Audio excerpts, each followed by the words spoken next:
Le 28 mai 2025, en quelques secondes à peine, le village de Blatten disparaissait, rayé de la carte.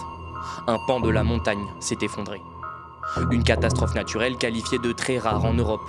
Pourtant, à en croire le dernier rapport du programme Copernicus, Blatten n'était qu'un avertissement. Le continent européen se réchauffe 2 fois plus vite que le reste du globe.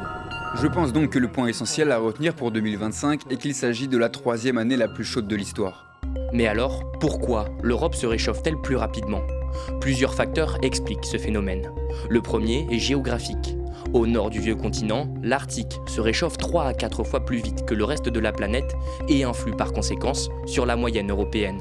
Le deuxième facteur, bien que contre-intuitif, c'est la réduction de la pollution de l'air.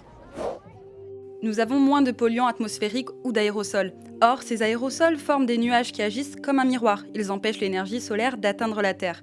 Maintenant que nous avons amélioré la qualité de l'air, la réflectivité des nuages est réduite, donc nous recevons plus de rayonnement solaire. Enfin, il y a la disparition du manteau neigeux. La roche foncée absorbe plus d'énergie que la neige blanche et provoque en conséquence un réchauffement des vallées montagneuses.